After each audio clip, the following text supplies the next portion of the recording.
Welcome to another edition of our SA Parenting Celebrity feature. And today I'm joined by Carina Bruwer, who's an award-winning swimmer. She's also part of a band that's a summer award winner, and she's also a businesswoman and a parent. I really don't know how she does all these things. Welcome, Carina. Hey, Tommy. Thanks for having me.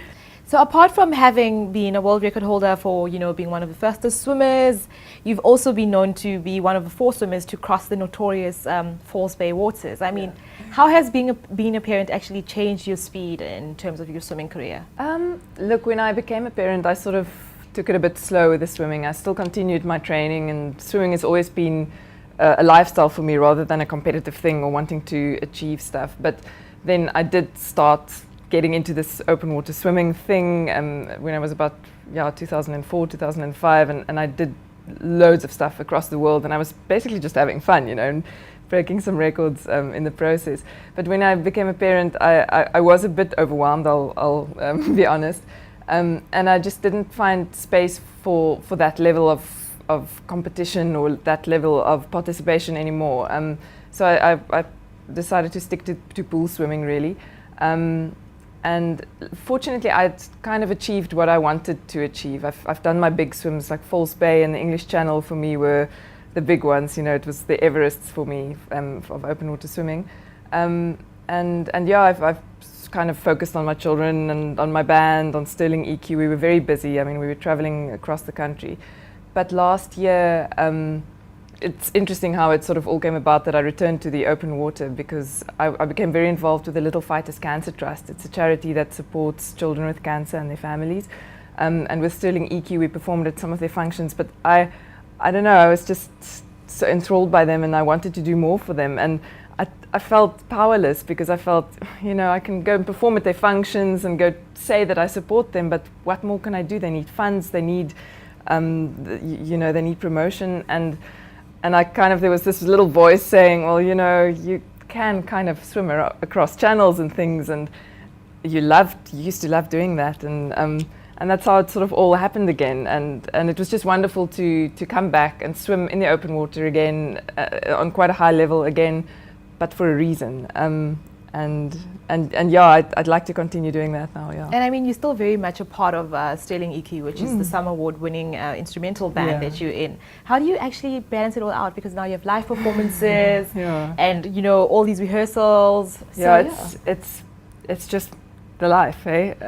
It's when you're a performing musician, and I suppose any performing artist or figure, I think you need to have accepted the fact that you don't really have a schedule, you don't really have a routine, although, as I said before, routine for me and discipline is very important. So within this complete mess of non-routine, I have a very sort of strict kind of little box in which I manage to function.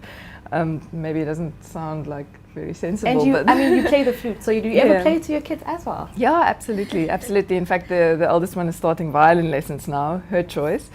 But it's also quite an interesting dynamic now to help her learn the violin, and there's this little issue between the two of us. She knows I'm a musician. She's also very proud, and she doesn't really want to be told what to do, but it's hard, and how much do you encourage and how much do you sort of just leave over to the child? It's parenting, I thought swimming across False Bay was going to be a challenge, but that is nothing compared to parenting. I think every day there's a new challenge, every hour there's a new challenge, and there just aren't any rules. Okay, there's millions of books that you can read, but it's I think it comes down to what your dynamic is with your child and how you can help that child develop into themselves, really, without trying to portray yourself in them as well.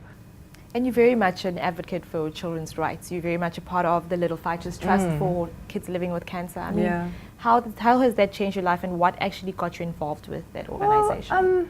I won't say children's rights. I just couldn't ignore it. I was fortunate enough to get in touch with this charity through my performing, and they just do absolutely amazing work. And just the situation of children living with a terminal disease, it just brings tears to your eyes, especially when you have your own children who are just so healthy and beautiful and perfect, and the biggest issue in their life is that they might not get a sweetie every hour of the day, There are these children who are literally fighting for their lives. They're going through chemo, they're losing hair,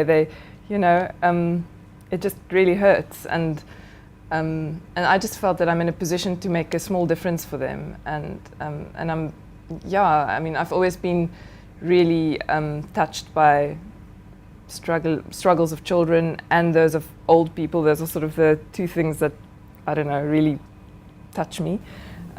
So that's why I became involved. There's no specific other reason. I didn't ever have contact with any child with cancer. It's just, I couldn't just watch and not do anything. So yeah, it's been incredible. It's been an incredible journey to know that I did make a small difference in their lives. And yeah, even if it's just to put a smile on that child's face when they receive something that they thought they didn't have, or they didn't have hope. They're in the hospital, waiting for the next chemo. I don't know.